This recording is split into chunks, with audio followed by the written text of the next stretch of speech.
Well, welcome to this week's Time Out Tuesday, which is called Believe It or Not. Have you ever gone to the beach or out on a soccer field and it was so cloudy you could not see nor feel the sun, and so you did not apply sunscreen? Well, that evening you were glowing like a neon sign. Why? Because even though you could not see nor feel the sun's presence, oh, it was there all right. Well, the same is very true with God. During times of trial, we sometimes don't feel God's presence, or at least we can't see Him working, but He's there for sure, right alongside of us. We're just too caught up in our situation to see or feel Him. We've all been there. How many times have we felt or said, "Can you hear me? Do you care?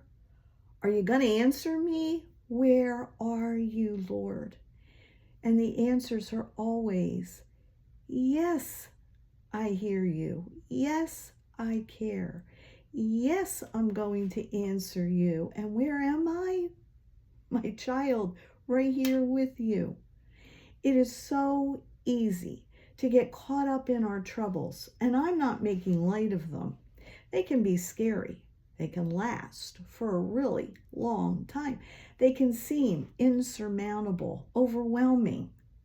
Do I sound like I've experienced this once or twice? You can bet I have. And God knew we would, and He addresses it many times in His Word. Last night, I came across the words that He gave us to answer our concerns, precious words that I just knew I had to share with you. And this is what God says to us: "I will never leave you nor forsake you." And I'm going to say that again because we need to have that etched into our brains and our hearts that we never, ever forget it.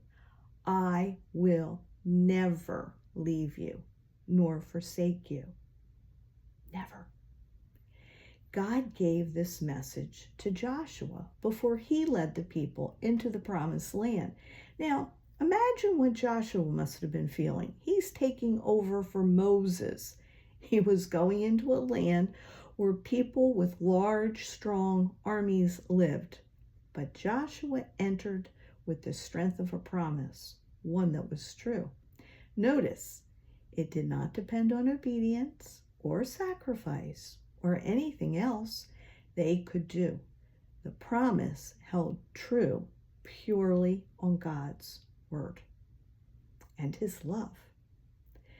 In the letter to the Hebrews, the people were reminded to care for each other, to be true to their marriages, and to be content with what they had, not to have a love for money. Once again, they were reminded that God had said, "Never will I leave you. Never will I forsake you." They are told to say with confidence, "The Lord is my helper. I will not be afraid." There are no conditions attached to this promise either. And it's also true for us. Every single day, He will never leave you nor forsake you, no matter what. And you had better believe He is there, whether you feel Him or not, just like that sun on a cloudy day. And that, my friends, is this week's Time Out Tuesday. And I do hope to see you all next week. God bless you all.